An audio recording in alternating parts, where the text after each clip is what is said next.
Hello YouTube family, हमारे YouTube channel में आप सभी का स्वागत करती हूँ। मैं आप सबकी नीलम वर्मा और मैं आप सबके बीच एक नाच गीत लाई हूँ। तो आप सब लाइक शेयर सब्सक्राइब जरूर करना दोस्तों, ज़्यादा से ज़्यादा सपोर्ट करना। बड़ा नीक लागेला बबूरी के दतुइनिया, बबूरी के दतुइनिया, जौने बीच कांटवा ना होए छोटी ना नदी, जौने बीच कांटवा ना होए छोटी ना नदी। बड़ा नीक लागेला बबूरी के दतुइनिया, बबूरी के दतुइनिया, जौने बीच कांटवा ना होए छोटी ना नदी, जौने बीच कांटवा ना होए छोटी ना नदी। बड़ा नीक लागेला ससुर जी के बोलिया, ससुर जी के बोलिया, जौने घर सासु ना होए छोटी ना नदी, जौने घर सासु ना होए छोटी ना नदी।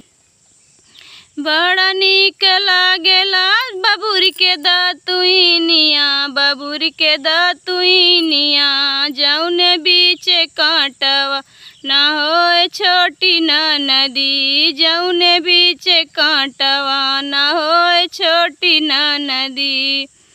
बड़ा नीक लागेला भसुर जी के बोलिया, भसुर जी के बोलिया, जौने बीच जौने घर जेठनी ना होए छोटी ना नदी।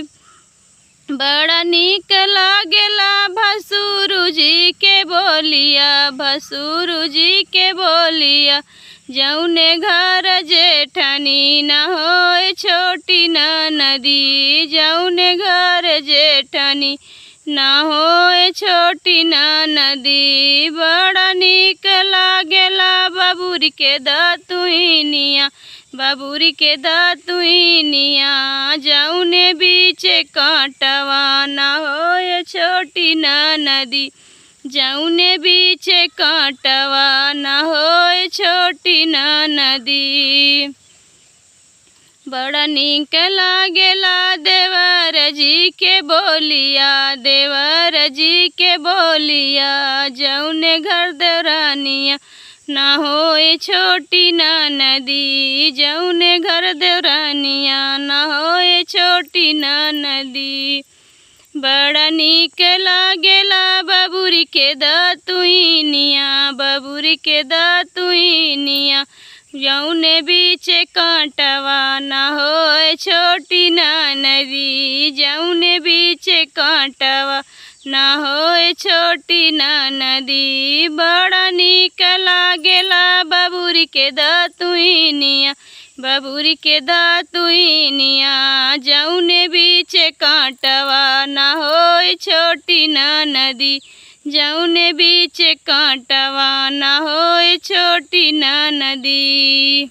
तो दोस्तों, कैसा लगा हमारा गीत? आप सब अपनी राय ज़रूर बताना कमेंट बॉक्स में। नमस्ते दोस्तों।